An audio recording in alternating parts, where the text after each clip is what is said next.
이번에는 세션 4 글로벌 해상풍력 성공 사례에 대해서 시작하도록 하겠습니다. 이번 발제는 그 김범석 제주대학교 교수님께서 글로벌 해상풍력 프로젝트 개발 현황과 시사점에 대해서 발표하겠습니다. 네, 안녕하십니까. 방금 소개받은 제주대학교의 김범석이라고 합니다. 제가 오늘 말씀드릴 주제는 글로벌 해상풍력 프로젝트 개발에 대한 현황 그리고 시사점입니다. 시사점과 관련해서는 주로 영국 사례가 될 것이고요.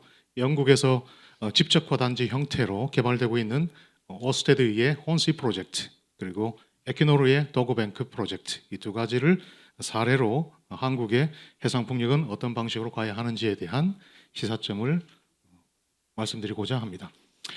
지난 20년간 아시다시피 우리 풍력 터빈 기술은 굉장히 빠르게 진보했고요.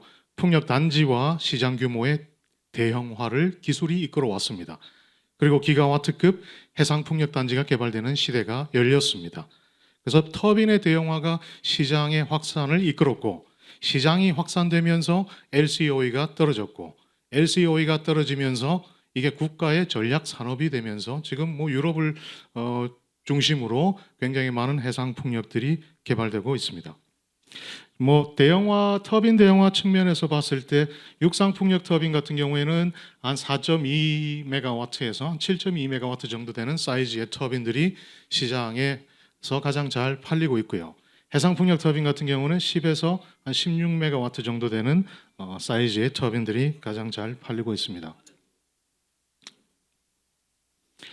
터빈 기술 개발이 지금의 해상 풍력뿐만 아니라 풍력 발전 시장을 이끌어왔다면 초기 풍력 발전 시장은 지금 20년간의 과거의 어떤 여러 가지 경험적 측면에서 빠르게 시장이 확대되면서 현재 해상 풍력 시장은 충분히 성숙된 시장에 도달했다고 볼 수 있겠습니다.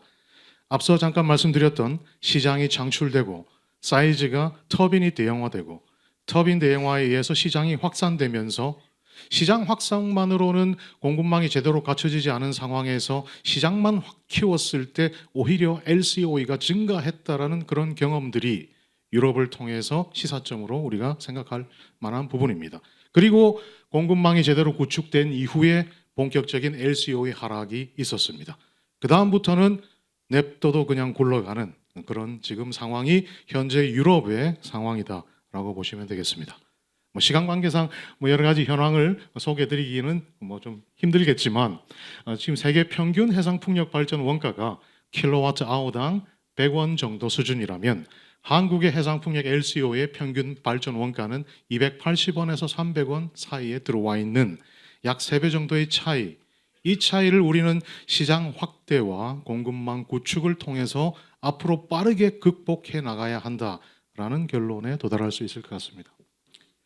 자, 그래서 탄소 중립 목표 달성과 신산업 육성 측면에서 해상풍력은 경제성을 갖추기 시작했고 이 경제적 해상풍력의 가치가 큰 주목을 받고 있습니다. 두 가지 측면에서요. 그린과 뉴딜이라는 측면입니다. 2050 탄소 중립 측면에서 해상풍력 발전의 기가와트당 이산화탄소 감축 효과는 굉장히 큽니다. 그리고 뉴딜 측면에서 봤을 때는 해상풍력을 통해서 우리는 신산업을 육성할 기회를 만들어 갈 수 있습니다. 얼만큼? 유럽 같은 경우는 목표치가 2030년까지 육해상 다 포함해서 약 400기가와트를 보급하고 일자리는 45만 개를 만들어 가겠다라는 목표를 가지고 있습니다. 미국은 해상풍력을 2030년까지 30기가와트 보급하고 일자리는 8만 3천 개를 보급하겠다라는 목표를 가지고 있습니다. IRA 공급망의 내재화고요. 그리고 그 국가 안에 공급망을 갖춰놓고 그 국가 안에 일자리를 창출해 나가고 산업을 육성하는 도구로 해상풍력을 선택했다라는 건 유럽과 미국의 선택이고요. 이게 우리나라에 시사하는 점은 굉장히 크다. 탄소 중립, 에너지 안보, 경제 활성화 이런 것들을 위해서 해상풍력을 선택했고요. 전 세계 해상풍력 투자 매력도 1위 국가로 어니스트 영이 영국을 지목하고 있습니다. 그래서 우리나라도 영국의 사례와 경험에 주목할 필요가 있겠습니다. 영국은 유럽의 45%, 세계 24% 해상풍력 설비를 운영하고 있고요. 건설 중인 용량을 포함해서 한 20.3기가와트 정도가 조만간에 영국 해상풍력 총 설비 용량이 될 것으로 생각이 됩니다. 영국은 22년 봄에 그 전에 40기가와트까지를 보급하겠다 2030년까지 했는데 이거 가만히 보니까 잘 되는 것 같거든요. 그래서 22년 봄에 이 목표치를 10기가 더 상향 조정해서 영국의 목표는 50기가와트입니다. 영국은 해상풍력을 개발하면서 집적화 단지 형태로 개발하는 전략을 취했습니다. 이걸 따라서 우리 정부도 해상풍력 집적화 단지 제도를 운영하고 있고요. 영국의 집적화 단지 개발 방식은 시장 규모의 확대, 지역 경제 활성화, 그리고 LCO의 하락을 유인하는 데 있어서 매우 효과적인 전략이었습니다. 우리나라도 동시에 운영하고 있는 입찰 제도, 영국에서도 CFD 형태로 제공을 하고 있는데 라운드 1라운드에서 1.1기가와트 해상풍력 입찰 평균 낙찰 단가가 150파운드였습니다. 메가와트 아워당. 이걸 환산하면 우리나라 돈으로 한 270원 정도 될 겁니다. 킬로와트 아워당. 지금 한국의 현재 상황과 매우 흡사한 수준이었다라는 거죠. 그런데 이게 라운드 4까지 진행이 되면서 라운드 4의 평균 낙찰 단가는 48파운드로 줄었습니다. 킬로와트 아워당 원화로 환산하면 70원입니다. 그리드 패리티에 도달했다라는 얘기가 되는 거죠. 라운드 1에서 라운드 4까지 가면서 영국은 집적화 단지 방식으로 개발을 선택을 했고 LCOE를 빠르게 하락시킬 수 있었다라는 얘기가 되겠습니다. 사례를 본다면 오스테드 사례, 영국에서 굉장히 유명한 집적화 단지 개발, 혼시 프로젝트가 가장 대표적으로 거론이 되죠. 혼시 프로젝트는 혼시 1부터 혼시 4까지를 개발하는 추진 중이고요. 혼시와 1과 혼시 2는 준공을 했습니다. 혼시 3 프로젝트는 지금 사업 추진 중이고요. 혼시 4는 지금 TBD 계획 단계에 있습니다. 사실 이 혼시 프로젝트와 같은 거대 집적화된 수기가와트, 혼시 프로젝트는 한 8기가와트 정도 됩니다. 한국에 대입해 보면 전남 신안 정도 되는 규모라고 보시면 되겠습니다. 그랬을 때 직접 투자, 간접 투자, 지역 경제 활성화, 그린도 챙기고 뉴딜도 챙길 수 있는 그런 해상 풍력의 개발 방식, 그게 집적화 단지 개발이고 영국은 성공했습니다. 다음 두 번째로 대표적으로 에퀴노르에서 지금 추진하고 있는 도고뱅크 프로젝트입니다. 도고뱅크 프로젝트의 도고뱅크 A는 최근에 전력 생산을 일부 시작을 했고요. 이용률 55% 정도를 예상하고 있습니다. 대충 한 9m/s에서 한 9.5m/s 이 정도 바람이 되지 않을까 저는 생각을 하는데 제주도 앞바다도 한 9m/s 정도 됩니다. 그렇다면 우리의 어떤 외부 환경 조건이 사실 그들과 그렇게 큰 차이를 보이지 않는다. 우리도 이런 비슷한 수준의 카펙스와 오펙스를 가지고 LCOE를 우리가 가지고 있는 해상풍력 집적화 단지 제도와 우리가 가지고 있는 입찰 시장 안에서 우리도 영국과 같이 LCOE를 끌어내릴 가능성은 충분하다. 다만 여기에는 시장이 뒷받침돼야 되고 시장이 빠른 속도로 갈 수 있도록 제도가 뒷받침돼야 된다라는 이야기를 꼭 하고 싶습니다. 한국의 해상풍력 시장 잠재력을 높게 평가하고 있습니다. 그래서 많은 해외 주요 기업들이 다수의 국내 해상풍력 사업을 개발, 참여하고 있거나 투자하고 있습니다. 이런 국내에서 벌어지는 여러 가지 프로젝트들이 있죠. 아직은 코스트가 굉장히 높은 수준입니다. 왜 비싸라고 물어본다면 가진 게 없어서 그렇습니다. 경험도 없고요, 인프라도 없고요, 시장도 없고요. 그리고 너무 프로젝트, 특히 PF 사업을 진행하는 데 있어서 그 불확실한 요인들 때문에 국내든 국외든 대형 투자자들이 투자를 주저하고 있는 상황이고 일부 투자자들은 철수를 고민하고 있는 상황이기도 합니다. 그럼에도 불구하고 한국 시장은 여전히 매력적이다. 어떤 잠재력 측면에서. 그래서 우리 시장은 21기가와트 정도 프로젝트들이 해상풍력 파이프라인 안에 들어와 있습니다. 얼마나 빠른 속도로 나갈 수 있을지는 아직 현재로서는 unknown 상태.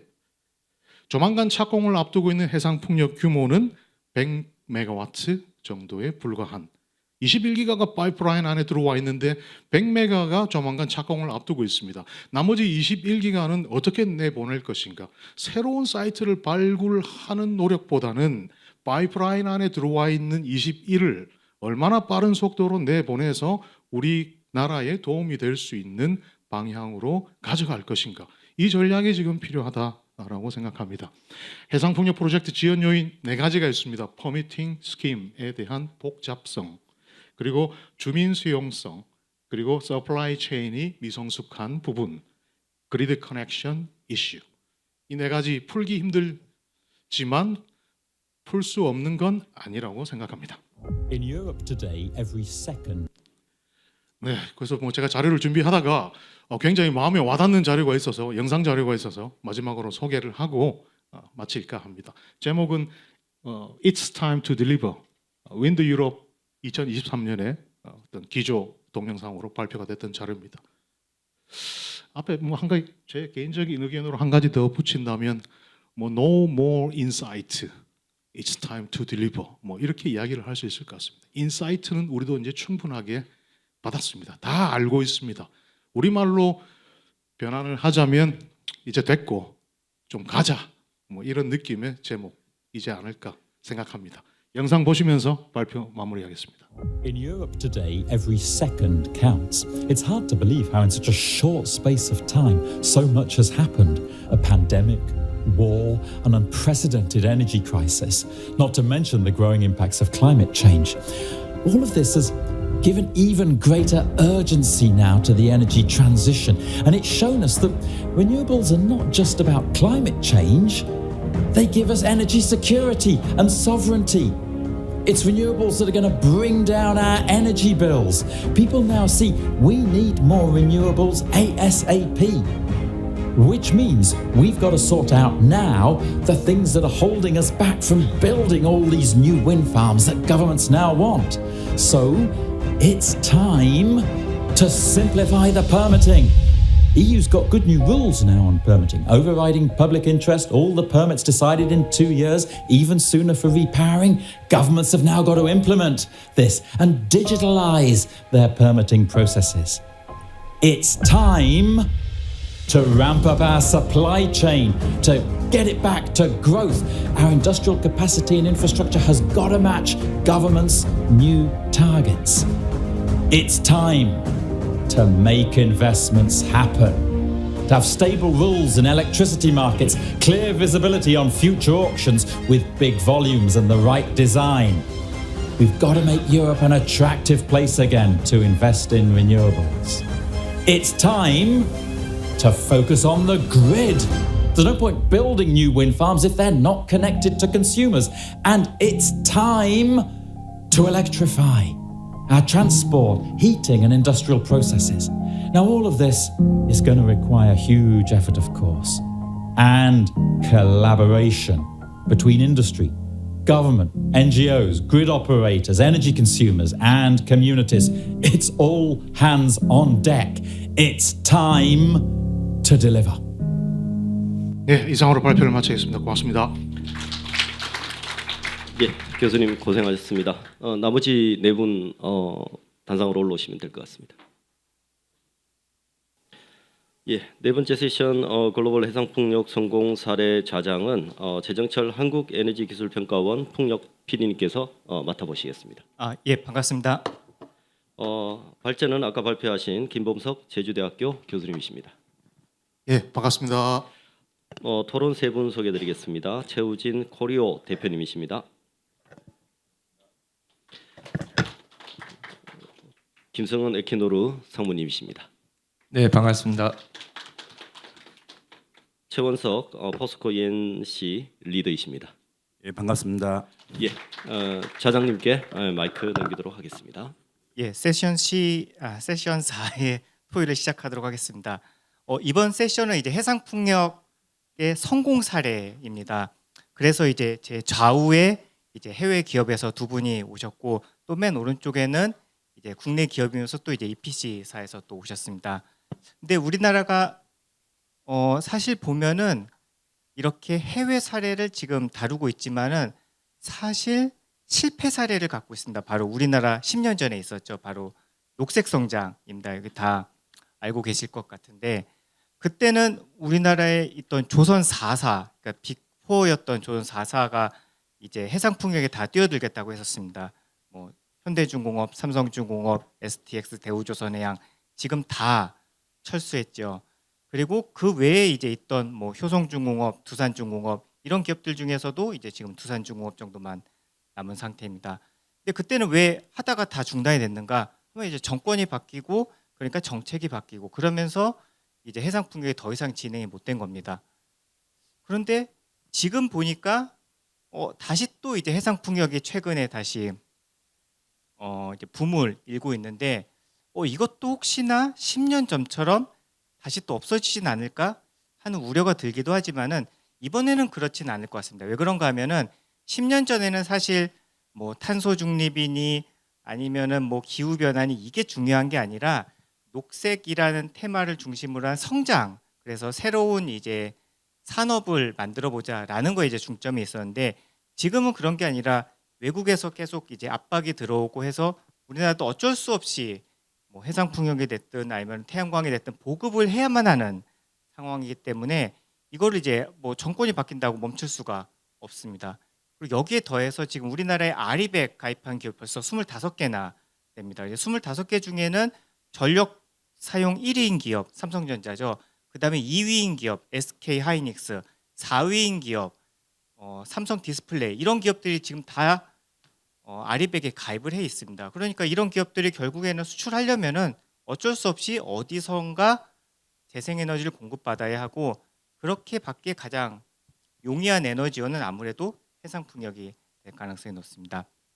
그래서 이제 오늘 세션 4에서는 이제 해외 성공 사례에 대해서 다룰 텐데 먼저 왼쪽에 계신 이제 최우진 대표님 같은 경우는 이제 해외사 이제 코리오에 근무를 하시면서 우리나라 지금 귀신고래 프로젝트에도 이제 참여를 하고 계십니다. 그리고 제 오른쪽에 계신 두 분은 이제 반딧불이 프로젝트에도 참여를 하고 계십니다. 그래서 먼저 왼쪽에 계신 김성은 아니죠 최우진 대표님께 예, 마이크를 넘기도록 하겠습니다. 감사합니다. 예, 반갑습니다. 저는 코리오 제너레이션 한국 대표를 맡고 있는 최우진이라고 하고요. 코리오 제너레이션은 이제 별도 독립된 법이 된 지 1년밖에 안 되기 때문에 생소하실 수도 있는데 영국 정부가 세운 녹색 투자 은행을 전신으로 하고 있습니다. 그래서 이게 이 회사가 영국 회사이다 보니까 저는 이제 당연히 영국의 성공 사례를 좀 말씀드리는 게 맞겠다라고 해서 그렇게 준비를 하다 보니까 사실 영국의 성공 사례가 별게 아니구나. 그리고 우리나라도 영국처럼 기재기를 펼 수 있는 바로 그 앞단에 왔다. 지금 이렇게 어두워 보이는 거는 지금 터널을 나가기 직전이기 때문에 그렇게 생각을 하고 김본석 교수님께서 이제 영국에서 왜 해상풍력이 이렇게 성공할 수 있었는지 충분히 설명을 해주셨기 때문에 그 부분에 대해서는 제가 따로 말씀은 드리지 않겠습니다. 근데 일단 우리나라 정부가 2011년도에 2020년까지 해상풍력 전 세계 3대 강국으로 가기 위한 로드맵을 수립을 했습니다. 2011년도에. 그래서 그때 9년 내에 한 2기가와트 정도의 해상풍력 사업을 추진을 시키고 그리고 이제 해상풍력 3대 강국이 된다. 이 계획을 세운 게 2011년도였는데요. 영국은 녹색투자은행을 2012년도에 설립을 했습니다. 그리고 나서 지금 와서 보면은 작년 말 기준으로 전 세계 해상풍력 설치 용량이 64.3기가와트인데 그 중에 한 21% 이상이 영국에 설치가 되어 있고요. 그 다음에 빠르게 추격하고 있는 게 중국, 그 다음 독일, 네덜란드, 덴마크 순인데 왜 이렇게 차이가 나게? 왜냐면은 이제 사실 해상풍력 서플라이 체인이라고 할 수 있는 여러 가지 이제 기자재 업체라든지 터빈 업체 사실 그 1대1로 보면 영국과 한국을 보면은 한국이 훨씬 낫죠. 왜냐면 영국은 조선업, 해양 플랜트 산업이 이미 쇠퇴해 가고 있고 해안 도시, 항구 도시는 다 우범 지역으로 되어 있었고 70년대, 80년대 이후에 급격히 쇠퇴를 해서 영국에서 이제 불우한 청년을 묘사를 하면은 그 해안 도시들이 많이 나오는데 이미 이제 인프라나 기초 체력 부분에 있어서는 우리나라가 훨씬 준비가 많이 되어 있었고 사실 그 서플라이 체인도 해양 플랜트 조선 선박 서플라이 체인들 우수한 부품 공급망도 있고 숙련된 노동자도 있고 R&D도 많이 되어 있었고 즉 뭐 올해는 아니지만 그리고 R&D 집행액으로는 사실 세계에서 가장 많이 R&D를 집행하는 국가 중에 하나이기 때문에 근데 이제 영국에서 이제 성공 사례를 보면은 일단 그 2010년대 10년 동안 LCOE가 3분의 1로 줄어들면서 아 해상 풍력은 되는 거구나라는 그런 긍정적인 분위기가 있었던 것 같습니다. 그래서 그 LCOE가 3분의 1로 줄어드는 거는 그 과정은 결국에 이제 터빈 대형 터빈 최신 대형 터빈을 빨리빨리 도입해서 그래서 영국은 해상 풍력 터빈 브랜드가 전혀 없지만 뭐 지멘스는 다른 해외 제조사들을 공장을 유치하는데 많이 노력을 했고 그게 2013년도에 영국 정부가 의뢰를 해서 연구 용역 보고서를 보면은 영국은 해상 풍력 메이커가 없기 때문에 뭐라도 끌고 올려면은 사업 사이즈를 보여주고 이게 이 단계에 따라서 진행된다는 걸 보여주고 일단 나셋 어셈블리 라인이라도 지어달라고 하자 이런 그 BBG 어소시에이트 보고서가 있더라고요. 그래서 그렇게 해서 자연스럽게 이제 서플라이 체인들이 영국에 투자를 할 수 있도록 하고 그런 과정에서 최신 초대형 터빈을 쓰면서 LCOE가 떨어지고 그래서 정부의 서포트도 받고 이랬었던 것도 이제 크고 그러면서 이제 가격 경쟁이 가다 보니까 경험도 쌓이면서 하부 구조물에 대해서도 사실 이제 터빈 하부 구조물 설치 운송이 가장 큰 부분이라고 하면 자켓, 모노파일, 석션, GBS 여러 가지 이제 다양한 시도를 하고 그 과정에서 최적화된 설계를 하고 최적화된 공법을 찾아서 모든 부분에서 이제 가격을 절감을 해 나갔던 것이 이제 첫 번째 성공의 키라고 생각합니다. 근데 이거는 영국 엔지니어들이나 영국 건설사가 잘해서 그러느냐? 이거는 전혀 아니죠. 사업들이 많이 진행이 됐었기 때문에 거기에서 여러 가지 다양한 경험들 그리고 시공사뿐만 아니라 설치운전 엔지니어 그리고 테크니컬 어드바이저들이 쌓은 많은 경험들이 축적이 돼서 그런 결과를 가져왔던 것이고요.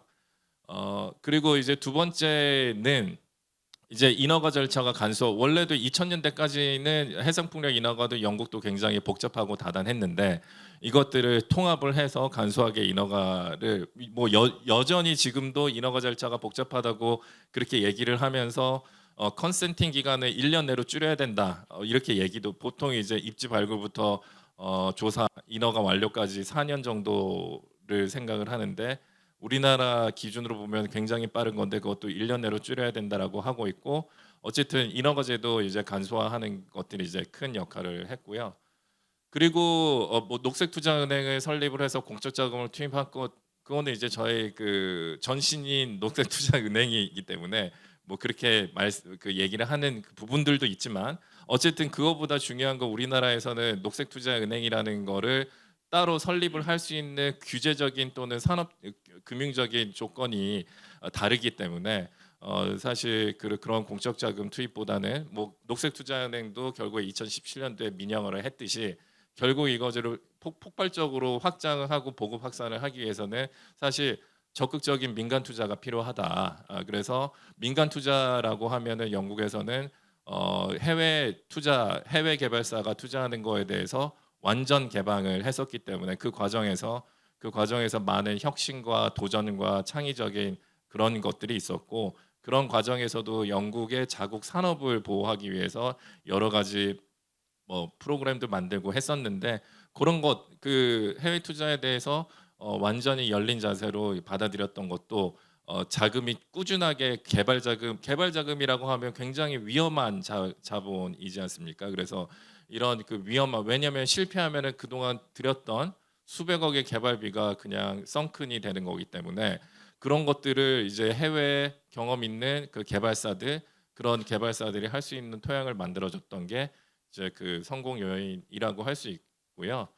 그리고 또 하나는 그 주민 수용성 관련된 여러 가지 뭐 특히 이제 FLOWW라고 그 어민 측 연락 책임관 제도를 줘서 모범 사례를 만들고 했던 것들 그래서 소통 가이드라인을 만들어 가지고 이제 사업의 발굴 초기부터 마무리 단계까지 수시로 다 소통을 했었던 게 이제 주민 수용성을 확보하는데 많은 도움을 줬다라고 이렇게 하는데 일단 아까 말씀드렸던 거 사실 이게 이제 영국의 성공 요인이라고 하는데 지금 올해 9월달에 영국 입찰 완전히 망했습니다. 왜냐하면은 그 동안에는 이제 LCOE 가격을 경쟁시켜서 가격을 떨어뜨리는 거에만 집중을 하다 보니까 서플라이 체인이나 터빈 제조사들이 마진이 많이 안 남고 출혈도 하고 그래서 신규 투자가 안 되다 보니까 설비가 증설이 안 돼서 다시 서플라이 체인 공급망 이슈가 발생하고 다시 가격이 올라가고 또 가격 못 맞추고 이런 것들이 악순환이 되고 있어서 이게 단순히 코로나나 아니면 우크라이나 전쟁 탓이라고 얘기하기가 어려운 상황인 것 같아요. 그래서 이게 너무 이제 가격만 쥐어짜는 거에 집중을 하다 보니 이제 적절히 이제 가격이라는 게 그 PPA 가격이라는 건 결국에는 개발사는 금융이 될 수 있는 조건만 만들면 되는 거고 사실 그거에 대한 그 고통은 그 서플라이 체인이 하게 되는 거지 않습니까? 그래서 서플라이 체인들이 충분히 투자를 하지 못했다. 왜냐면은 더 했었어야 되는데 왜냐면은 전 세계 탄소 중립 목표 달성하기 위해서 2030년도까지 380기가와트 해상 풍력이 돼야 됩니다. 그리고 2050년까지 2000기가와트가 돼야 되면 그러면은 뭐 1경 5천조 시장인데 만약에 그렇게 된다는 가정하에 그렇게 된다고 여기 계신 분들이나 이제 관련 업계 종사자들은 당연히 그렇게 된다라고 생각을 믿고 계시잖아요.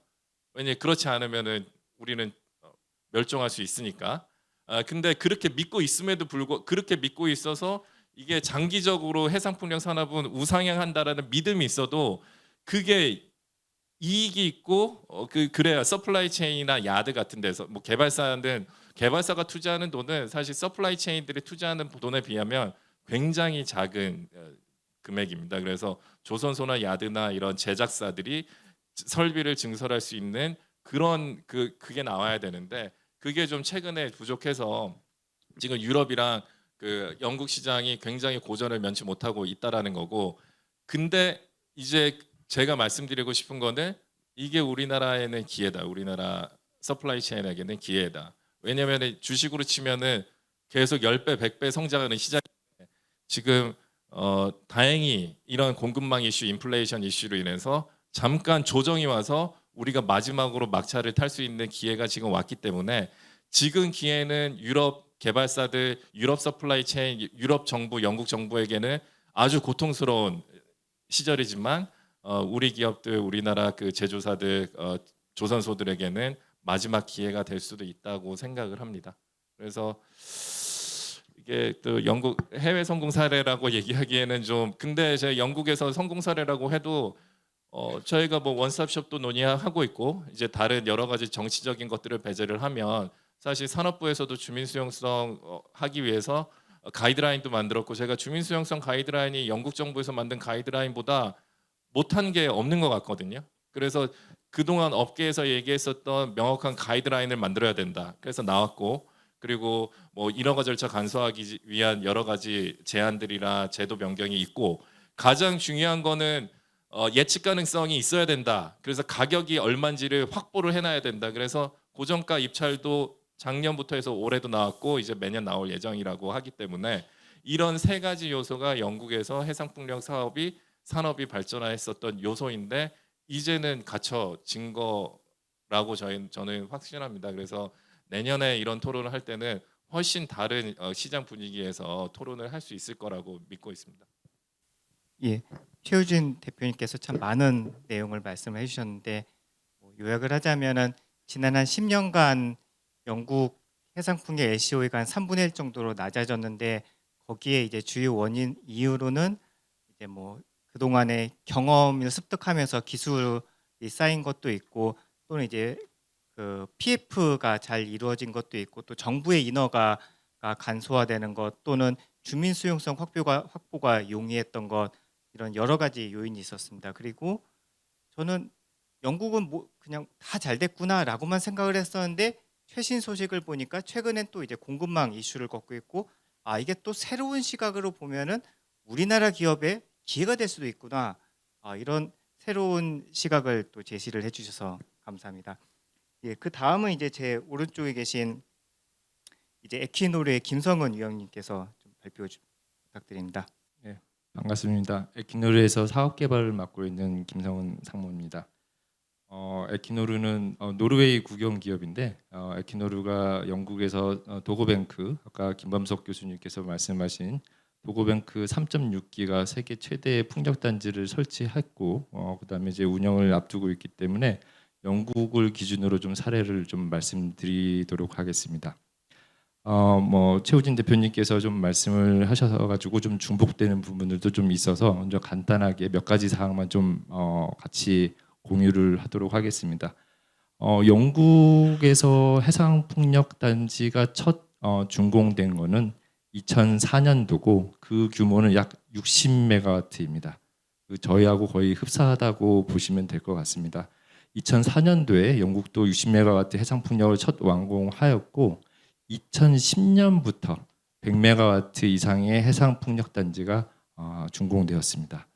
앞서 말씀드렸듯이 영국도 마찬가지로 굉장히 복잡한 인허가와 그다음에 단일화된 창구가 없었기 때문에 굉장히 부침이 많았습니다.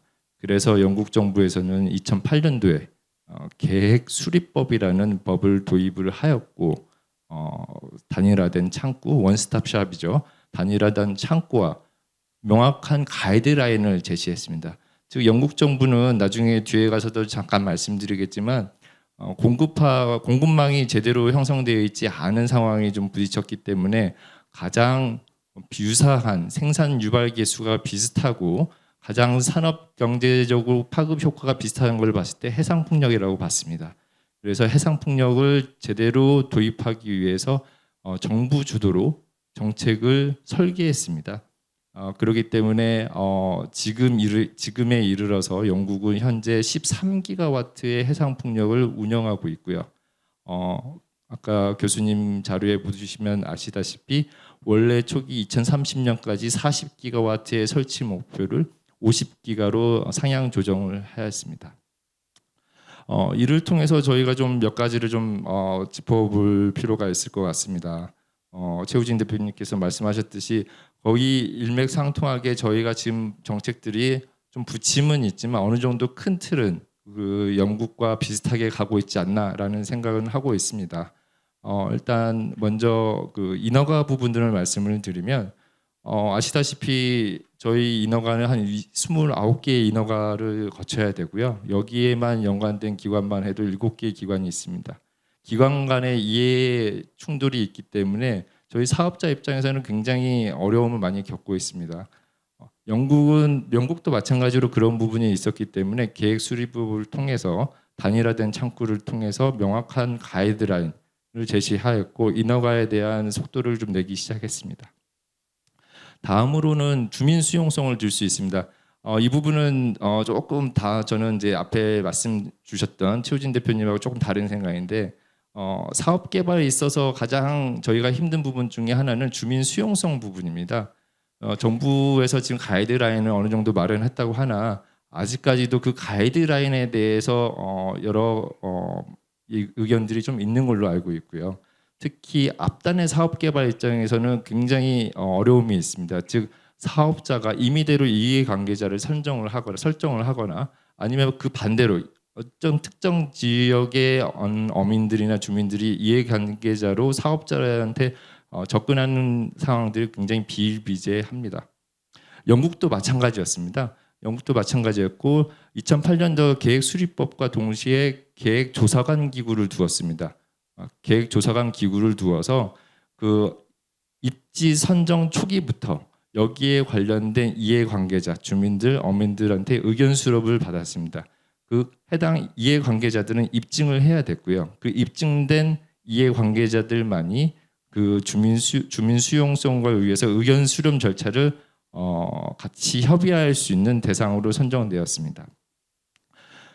즉 영국에서는 이런 부분들을 더 나아가서 사업자가 직접 이해관계자하고 접촉하는 것을 지향하도록 하고 있습니다. 아직까지는 영국 정부가 그 부분들을 해결하지 못했지만 영국에서 가장 큰 조직은 왕실 TSE라고 해서 왕실 토지 소유위원회라는 데가 있습니다. 여기에서 모든 해상 풍력을 관장을 하고 있는데 TCE에서 더 크라운 에스테이트 TCE에서 직접 이해관계자들과 협의를 진행하려고 지금 개정하고 있습니다. 따라서 저희도 이제 지역 주민 수용성을 위해서는 정부가 주도적으로 이러한 부분들을 나서서 주민 수용성을 이끌어야지 저희 사업이 이루어질 수 있지 않겠냐. 한국 해상 풍력이 빨리 앞으로 나아갈 수 있지 않겠냐라는 생각을 하고 있습니다. 세 번째로는 개통인데 이제 개통은 앞에 이제 최성주 부장님께서도 좀 말씀드렸고 좀 약간 어려움이 좀 있습니다. 각각 지역별로 차이가 있고 국가별로 차이가 있기 때문에 이거를 좀 동일화시키기에는 좀 어려움이 있으나 영국과 유럽 사례를 들면 영국과 외국 같은 경우에는 외부 송전망 이후부터의 개발은 사업자가 아닌 제3자 독립 운영사나 개통 전담 기관에서 맡고 있습니다. 이 부분은 초기에 사업 개발 비용을 낮출 뿐더러 개통에 대한 확실성을 보여주기 때문에 저희 사업자 입장에서나 모든 해상 풍력을 투자하려는 외국 기업이나 국내 공급망 입장에서는 굉장히 좋은 부분이라고 볼 수 있습니다. 궁극적으로는 저희 한국 해상 풍력도 이렇게 가야 되지 않겠냐라는 생각을 하고 있습니다. 마지막으로는 외국 투자 기업에 대한 국내 해상 풍력을 바라보는 사람들의 좀 풍토가 조금 부정적이지 않냐라는 생각이 들고 있습니다. 일정 부분의 언론들이나 기사를 보면 외국 기업이 한국 해상 풍력을 잠식을 한다. 국민의 전기요금, 국민의 세금으로 외국 기업을 배불리고 있다라는 그런 기조로 많은 기사들이 쏟아지고 있고 일부에서는 그런 부분들을 많이 이용하는 부분들이 있습니다. 영국의 사례를 보면 영국은 앞서 말씀드렸듯이 공급망이 굉장히 발달돼 있지 않은 부분도 있었고 조선 세태도 있었고 항만 부분들의 비활용도가 굉장히 높았습니다. 따라서 영국은 그 외국 기업의 투자를 적극적으로 유치를 했고요. R&D와 혁신을 통해서 영국 기업 안에서의 자국 내 공급망에 대한 혁신을 이끌어 왔습니다.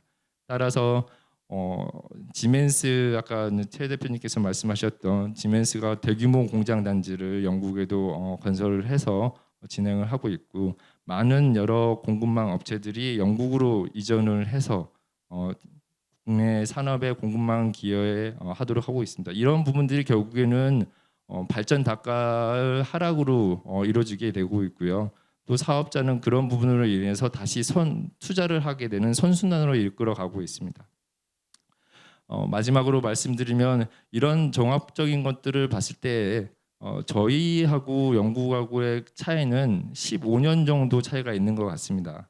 15년이 길다면 길고 짧다면 짧다고 할 수 있는데 사업이 잘 원활하게 이루어지기 위해서는 정부의 정책성, 정책의 일관성 이런 부분들이 반드시 있어야 된다고 저는 생각하고 또 중요한 부분은 앞에 보이는 계획이 있어야 된다고 생각을 합니다. 즉 사업자는 이게 10년이 걸리든 20년이 걸리든 명확한 가이드라인과 기간이 주어진다고 하면 거기에 맞춰서 다시 경제성을 확보하기 위한 노력을 합니다. 하지만 이게 당장 내년에 또 법이 어떻게 바뀔지 모르는 상황에서는 굉장히 이러한 불확실성은 사업성을 악화시키는 부분이 아니냐라는 생각을 하고 있고 지역 국내 자국 내 공급망 업체들도 마찬가지로 투자를 꺼리게 되는 상황으로 가고 있다라고 바라보고 있습니다. 네. 예, 감사합니다. 방금 말씀하신 내용을 좀 정리를 해보자면 영국은 뭐 계획수리법, 원스톱샵 그리고 개통 연계 지원 이런 사항들을 통해서 이제 해상풍력 보급을 확대를 해왔고 우리나라 같은 경우는 현재 뭐 29개에 달하는 인허가가 있고 주민 수용성과 관련된 가이드라인이 아직 명확하게 없고 또 외국 투자 기업에 대한 풍토가 아직은 좋지 못하고 뭐 정책 일관성이 부족하고 그러니까 이런 내용들이 앞으로 해결이 되면 좋겠다라는 말씀이었습니다. 그리고 아까 잠깐 이제 영국 왕실이 이제 해상풍력 단지에 대한 그 뭐라 그러죠? 이제 부동산권을 소유를 하고 있다고 말씀하셨는데 제 신문 기사에서 보니까 그 금액이 10년간 13조 원에 달한다고 합니다. 그러니까 영국은 바다가 이제 황실 소유여서 이제 영국 왕실에서 가져가는데 우리나라 같으면 그게 결국에는 국민 세금으로 이제 들어올 수가 있을 것입니다. 그러면은 정부 입장에서도 해상풍력 보급을 하는 것이 국가 세수에 도움이 되지 않을까? 이제 이걸 하려면은 지금 현재 있는 법을 좀 개정해야 되는 것들이 있습니다. 그런데 이런 식으로 좀 이제 인식 전환이 필요하지 않을까 하는 생각도 해봅니다. 예, 다음 마지막 발표는 이제 최원석 리더님께서 해주시겠습니다. 예, 저 포스코 건설에 근무하는 최원석입니다. 오늘 패널 중에 EPC사는 저 혼자인 것 같아요. 그래서 저는 오늘 좀 말씀드리는 게 좀 EPC사 입장에서 지금 우리가 영국이나 유럽이나 혹은 뭐 중국에서 지금 성공하고 있는 해상 폭력이 성공 사례를 우리나라에서 재현하기 위해서 뭐 어떤 애로 사항이 있는지 간단하게 좀 공유를 드리면 어떨까 해서 좀 말씀을 드릴까 합니다. 참고로 저희 포스코 그룹은 아시다시피 저 아리백 가입 선언한 기업이고요. 그거 관련해 가지고 저희도 그 회사 비전을 에코 쪽에 맞추고 그중에 주요 상품으로 해당 폭력에 지금 주력을 하고 있습니다. 계속해서 인력을 채용하고 있고 뭐 저희 포스코 그린오블 강제 등을 이용해서 카펙스를 줄이려고 노력을 하고 있습니다. 저희가 해당 폭력 사업 지금 이제 시작을 하는 단계에서 이제 여러 개발사 및 뭐 저희 자체 사업이라든지 이런 부분에서 이제 공사를 준비를 하고 있고요. 저희가 보기에는 지금 앞으로 2, 3년이 굉장히 중요한 시기인 것 같아요. 이제 2, 3년 동안 이 사업 양상이 어떻게 되는가에 따라서 개발사와 EPC사의 관계, 그다음에 뭐 발주 형태, 계약, 뭐 정부 제도 이런 것들이 많이 정비가 되지 않을까 하는 이런 중요한 시점에서 저희가 이 오늘 패널 토론을 통해서 좋은 의견을 정리해서 정부나 관계기관에 건의를 드리는 게 굉장히 적절하다고 생각을 합니다. 저희 EPC 사업자 시행자 입장에서 보면은 지금 뭐 모르겠습니다. 지금 통상적으로 저희가 사업비가 뭐 어떤 분은 메가와트당 55억이라고 하시는 분들도 있고 60억이라고 하시는 분들도 있고 뭐 65억이라고 하시는 분들도 있고 뭐 플로팅 타입은 또 다르고 뭐 이렇게 말씀들은 하십니다만 60억 기준으로 봤을 때 저희가 터빈이나 주기기와 이제 타워 부분이 이제 메가와트당 한 15억에서 20억 사이인데 거의 20억 가까이 가고 있는 것 같고요. 그러면 저희가 이제 EPC사에서 할 수 있는 부분이 뭐 기초 제작, 설치, 그다음에 개통 연결 뭐 이런 공사들에 대해서 통상 메가와트당 30억에서 35억 안에 맞춰야지 우리가 얘기하는 통상 사업비 안에 들어온다고 뭐 말씀을 드릴 수 있는데 이제 막상 저희가 이제 공사에 대해서 이제 실제 투입 원가 등 이런 것들을 뽑아 보면 사실 그 사업비에 요즘 같은 시기에는 사실 맞추기가 쉽지 않은 게 사실입니다. 이게 저희가 판단하는 주요 원인은 두 가지가 있습니다. 하나는 최근에 그 건설공사비가 많이 올랐고요. 그러니까 인플레이션 문제인 것 같고 또 하나는 저희가 아직 서플라이 체인이 좀 부족한 걸로 지금 판단을 하고 있습니다. 건설공사비 지수가 14년 12월 기준으로 100이었어요. 100이었는데 지금 20년 12월까지도 그때 120, 그러니까 연간 한 3% 정도 오르는 수준으로 가고 있었는데 그 다음에 12월에 건설공사비 지수가 140이 됩니다. 그러니까 1년에 20%가 올랐고 그 이후에 22년 12월은 심지어 150까지 해서 거의 30%가 올랐습니다. 거의 지금 2년 사이에 연 10% 이상 지금 오르고 있는 상황이고요. 올해는 좀 안정화가 된 것 같더라고요. 제가 그 사이에 이제 공사를 해봤더니 장비비가 실시간으로 오르고 있는 거를 바로 목격을 할 수가 있었고 오늘 달라는 단가랑 내일 달라는 단가가 달랐거든요. 그래서 요거는 아마 원자재 상승이라든지 전 세계적인 인플레이션 뭐 이런 뭐 최저임금 인상 이런 부분이 좀 영향이 있는 걸로 저희는 파악을 하고 있습니다. 뭐 두 번째는 저희가 갖고 있는 서플라이 체인이 국내에 저희는 부족하다고 판단을 합니다. 그러니까 통상 해상 풍력은 EPC사가 하는 게 뭐 기초 제작, 그러니까 철골 구조물 제작하고 설치하고 상부 주기기 설치하고 그다음에 해상 케이블과 육상 변전소 이제 설치하고 개통 연결하는 데 거의 4가지 정도의 이제 공정으로 볼 수 있는데 저희가 이제 종합 EPC사에서 이제 할 수 있는 이제 선택할 수 있는 서플라이 체인들이 거의 5개가 안 됩니다. 통상 국내에 있는 기업들이 5개가 안 되고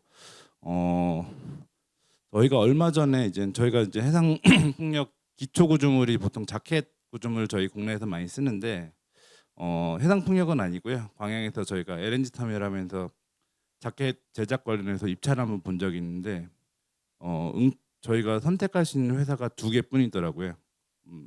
이런 상황이면은 저희 EPC사에서는 이제 사실 이제 그 저희가 이제 어떤 기술적으로 물량을 줄이고 그다음에 설계적으로 그 공사 기간을 줄여서 공사비를 줄일 수 있는 부분으로는 사실 이 정도 서플라이 체인을 갖고는 EPC 카펙스 금액을 줄이는 데는 좀 한계가 있다라고 저희는 좀 판단을 하고 있습니다.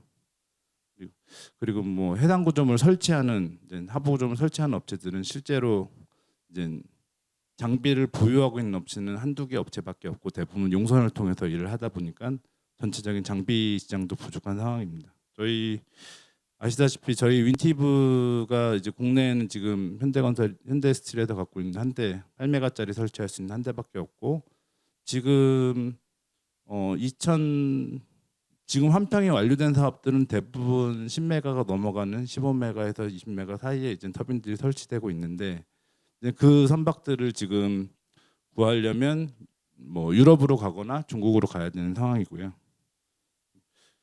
그래서 저희가 그래서 이런 국내 서플라이 체인을 어떻게 확대할 수 있을까라고 하고 생각을 해보면 일단 아까 그 교수님께서 발표하신 자료에서 봤듯이 영국에서도 시장 활성화가 먼저라고 생각합니다. 시장 활성화가 먼저 된 다음에 그 서플라이 체인들이 각자 그 참여하는 서플라이 체인들이 좀 늘어나고 그에 대한 투자가 늘어나면서 공급 업체가 확대되는 부분이 있었고요. 그러면서 LCOE가 전체적으로 하락하고 있었습니다. 특히 국내 같은 경우는 지금 서해, 그러니까 지금 REC 가중치 제도로 이제 유리한 부분 곳도 있고 불리한 부분도 있는데 서해 같은 지역은 아무래도 포항이 좀 약하고 이제 결정적으로 기초가 뻘집안이라 그라우팅이 꼭 들어가야 되고요. 그 정도 규모의 그라우팅이면 몇 천억의 공사비가 올라가거든요. 그러면 지금 가중치로 해서 사업성을 내면 IRR 10%를 볼 수 있을까 좀 저는 좀 회의적으로 좀 보여집니다.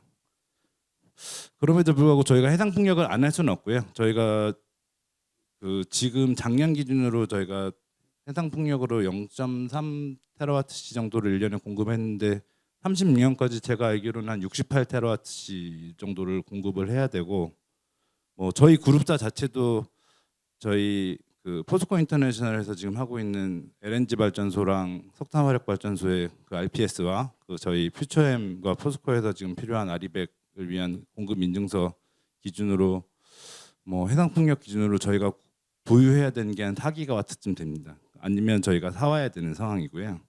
그래서 결국 지금 이 해상 풍력을 대신해서 이 많은 전력을 신재생 에너지를 생산할 수 있는 것은 뭐 해상 풍력 이외에 없다고 생각합니다. 그래서 아까 뭐 저희가 좀 생각을 해본 거는 저희 그 국내 민자 사업도 사실 도로, 철도 이런 민자 사업들도 사실 초창기에는 정부가 지원해주는 최소 운영 수입 보장 제도 하에서 성장을 했습니다.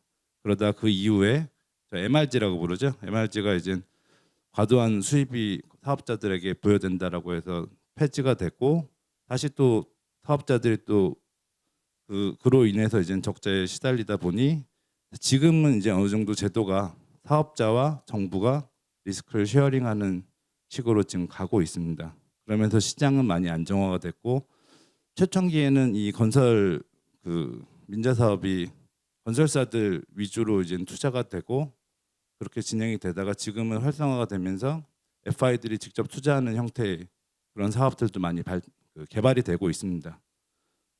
이런 식으로 저희 해상 풍력도 어느 정도 초기의 리스크 테이킹, 어느 정도 사업 모델이 좀 정리가 될 때까지는 정부가 조금 더 사업별로 좀 그 제도적인 보완을 좀 해주시면 이에 따라서 투자가 늘어나고 서플라이 체인이 늘어나면서 LCOE가 거꾸로 하락하는 그런 선순환 구조를 만들면서 저희 신재생 에너지 해상 풍력이 한국 시장의 자리를 잡을 수 있지 않을까 생각을 합니다. 이상 마치겠습니다. 예, 감사합니다. 예, 최현석 위원님은 지금 국내 EPC사로서 이제 공급망이 부족하고 건설 공사 비용이 증가하고 그래서 이제 플레이어 수가 현재는 적은데 앞으로 이제 국내 시장이 확대되면은 플레이어 수가 증가하면서 이제 좀 LCO가 낮을 수 있지 않을까 이렇게 기대하신다고 이제 말씀을 해주셨고요. 그리고 아까 이제 잠깐 그라우팅, 국내 해역에는 그라우팅이 필요하다고 말씀하셨는데 이거 같은 경우는 지금 이 이유 때문에 국내에서 이제 모노파일이 많이 활성화되지 못하는 이유이기도 합니다. 그러니까 유럽에서는 잘 쓰고 있는 기술인데 국내에서는 못 쓰고 있는 기술이 되는 거고요. 이거는 다시 말하면은 유럽산이 들어오기가 어렵고 국내에서 새로운 기술 개발을 해서 이제 국내의 그 어떤 비중을 국산화 비중을 높일 수 있는 어떤 요인이 될 수도 있겠다라는 생각을 하게 됩니다. 그리고 이제 여기에 이제 EPC사 자격으로 오셨는데 국내에 사실 보면은 전 세계 그 플랜트 사업을 많이 하는 기업들이 있습니다. 예를 들어서 뭐 현대건설, SK 에코플랜트, 한화건설, 그리고 여기 계신 포스코 ENC 이런 기업들은 이미 뭐 해외에서 예를 들면 뭐 현대건설이나 SK 에코플랜트 같은 경우는 그 터키의 보스프러스 제3대교 만들었죠. 그게 이제 전 세계에서 가장 높은 사장교입니다. 그리고 뭐 여기 오신 이제 삼성물산 같은 경우는 아직 이제 해상풍력 쪽에는 진출을 안 하셨지만은 항만 분야에서 이미 베트남 항만을 이제 만든 그런 이력도 있고 하니까 이런 건설사들이 해상풍력 EPC사로서 앞으로는 좀 두각을 나타낼 수 있지 않을까라는 기대도 해봅니다. 예, 남은 시간이 이제 겨우 한 10분 정도밖에 없어서 제가 이제 질문을 짧게 드리고 답변은 한 2분 내로 해주시면 좋겠습니다. 먼저 제 왼쪽에 계신 이제 최우진 대표님께 드리고 싶은 질문은 그 국내 맞다 오늘 나온 질문들 중에 가장 많이 이제 세션 4하고 관련된 질문이 바로 주민 수용성과 관련된 질문이었습니다. 그래서 주민 수용성을 확보하기 위해서 뭐 해외 사례라든지 아니면 이렇게 하면 좋겠다라든지 그런 내용이 있으면 좀 말씀해 주시면 감사하겠습니다. 네, 짧게 말씀드리겠습니다. 저 일단 주민 수용성, 어민 수용성 확보에 있어서 영국이 자랑할 수 있다라고 얘기하는 것들은 보고서나 이제 연구 자료를 보면 사업 발굴 초기부터 주민들, 어민들과 긴밀하게 소통을 하면서 협의를 해나갔다라고 하고 있고, 그리고 이해관계자임을 증명하면은 누구나 의견을 냈다. 그래서 그렇기 때문에 중간에 이제 사업이 예상하지 못한 그 이해관계자 등장으로 인해서 사업이 좌초되거나 지연되는 경우가 많지는 않았다라고 하는데 우리나라는 그렇게 안 하고 있습니까? 우리나라 사업 발굴할 때 민간 사업자가 사업을 발굴한다고 하면 풍안계측기를 꽂아야 되는데 풍안계측기 꽂을 때 지자체 가서 수용성 확보했다라는 거 보여줘야 되고 동의서 받아야 되고 다 하지 않습니까? 우리나라야말로 사업 개발 머릿속에 있는 구상 단계에서부터 어민들 주민들이랑 막걸리 마시면서 2년 동안 씨름하고 어민들 달래고 무릎도 꿇고 질질 짜고 하면서 하는 게 우리나라 개발인데 마치 영국은 그렇게 이렇게 긴밀하게 처음부터 소통을 했다. 우리가 소통을 안 하고 있다고 생각을 하지 않습니다. 그리고 29개 인허가 절차에서 이게 어민 수용성, 주민 수용성이랑 관계가 없는 것에도 불구하고 그래도 이제 지자체나 관청에서는 이해관계자 동의를 얻어오라고 합니다. 이게 왜 이 절차에서 왜 이해관계자 동의가 필요하지? 그래도 이해관계자 동의를 얻어오라고 하니까 모든 절차에서 이해관계자 동의를 얻으려고 하는데 단지 하나 다른 거는 영국은 이게 제도화되어 있고 절차화되어 있다. 우리나라는 이제 민간 사업이 주도를 하니까 이게 좀 중구난방이다. 근데 이것도 사실 그러면 영국은 국가가 사업지를 발굴해서 입찰을 하는 방식이고 우리나라는 사업자가 가서 깃발 꽂고 사업자의 리스크로 하는 거잖아요. 그래서 물론 이제 국가와 지자체의 주민 수용성 주민 수용성 제고를 위한 노력이 필요하지만 근본적인 차이가 있다. 그리고 제가 전직 변호사로서 가끔 취미생활이 도대체 영국 법은 얼마나 잘 돼 있길래 이렇게 잘 돼 있다고 하는 거야. 두껍긴 두껍고 길기는 굉장히 긴데 읽어보면 별 내용이 없더라고요. 그래서 우리나라 가이드라인이나 그리고 가령 이제 주민 수용성 확보하는 절차, 주민 수용성 가이드라인 책자 있고 거기에 고정가 입찰 46페이지짜리로 아주 정확하게 주민 대표가 어떻게 법적인 대표권을 가지고 있음을 증빙하는 서류를 제출을 하고 전문가의 의견을 들어야 되고 여러 가지 절차들이 다 있기 때문에 사실 저는 영국 제도랑 한국 제도랑 비교를 해서 법적으로 제도적으로 부족한 부분은 없으나 다만 인허가 절차나 인허가 그 관청의 상이한 태도는 좀 개선이 될 필요가 있다. 가령 이제 굳이 원스톱 숍이 아니더라도 원스톱숍 한다고 하니까 기존 사업들 다 갈아엎고 정부가 그럼 처음부터 다시 시작한다라고 인식을 하니까 사실 이제 사업자들이나 투자사 동의를 잘 못하는 건데요. 근데 그런 이제 인허가의 일관성은 좀 할 필요가 개선을 할 필요가 있다고 생각을 합니다. 예, 최우진 대표님께서 이제 주민 수용성 확보로 직접 하시면서 이제 겪었던 일들이 생각나셔서 그랬는지 목소리가 좀 높아지셨습니다. 예, 시간이 이제 거의 다 돼서 제 오른쪽에 계신 이제 김성훈 의원님이나 최현석 의원님 질문을 건너뛰고 마지막으로 김범석 위원님께 질문을 드리겠습니다. 아무래도 지금 국내 해상풍력 업계 또는 뭐 학계 등등에서 가장 활발하게 활동을 하시는 분이다 보니까 이번 세션에서 마지막 질문으로 드리겠습니다. 국내 해상풍력을 활성화하기 위한 방안으로는 무엇이 있을까요? 여기서 말하는 활성화는 국내 보급 활성화도 되고 산업 활성화도 됩니다. 예, 짧게 대답해 주시면 감사하겠습니다. 네. 활성화 해야 됩니다. 해야 되고 활성화하려면 일단 시장부터 마련을 해야 됩니다. 결국은 사업 투자를 통해서 어떤 내수 산업이 활성화된다라고 보면 될 것 같은데 그러려면 일단 시장 먹을 게 있어야지 거기 투자가 되죠. 단지 잠재력만 보고 투자를 십수년간 이어갈 만한 그런 사업자는 저는 없다고 봅니다. 그래서 어느 정도 이분들 제가 볼 때는 한계에 오신 것 같거든요. 그래서 요즘에 눈치를 좀 보고 계신 것 같은데 조금만 더 기다려 주시고 한국 시장의 잠재력을 좀 더 있다라고 판단을 하시고 조금만 더 기다려 주시면 분명히 좋은 상황이 펼쳐질 거라고 생각합니다. 다만 우리 정부에서는 저는 이제 시장 육성과 시장 활성화 이렇게 하기 위해서는 앞에서 이제 많이 인허가라든지 뭐 여러 가지 주민 수용성들 많이 말씀해 주셨기 때문에 저는 개통 이 부분만큼은 정부에서 좀 책임을 지고 우리 사업자들이 크게 개발하고자 하는 해상풍력 단지 하나도 빠짐없이 다 연결될 수 있도록 그리고 그게 아리백과 이어져서 우리가 목표로 하는 탄소 중립에 도달할 수 있도록 그러려면 개통이 필요합니다. 다행히도 지금 호남 쪽에 서해안 수도권 HVDC 계획이 조금씩 구체화되어 가고 있는 것 같아서 개인적으로는 참 다행이라고 생각하는데 조금씩 구체화되고 있지 언제까지 될지는 아직은 모르는 상황. 사실은 이 개통 연기 아무도 말씀 안 하시는데 접속 안 되면은 지금 추진하고 계신 사업들 다 개통 연기 안 되지 않습니까? 고정가격 입찰 제도와 맞물려서 입찰 제도 준비가 다 되셔도 들어올지 말지 고민 많이 하시잖아요. 기한이 정해져 있기 때문에 그 안에 개통 연계가 불확실하다. 이 얼마나 큰 사업적인 리스크입니까? 그런 측면에서 개통 연계 우리 서해안 그리고 저 수도권 HVDC 저는 제주도에서 왔기 때문에 기왕이면 호남까지 연결하는 김에 제주도까지 한 줄만 더 연결해 주시면 제주도의 아주 우수한 바람 자원을 가지고 우리나라 아리백, 우리나라 탄소 중립에 달성할 수 있는 그런 굉장히 큰 기회가 될 것 같습니다. 고맙습니다.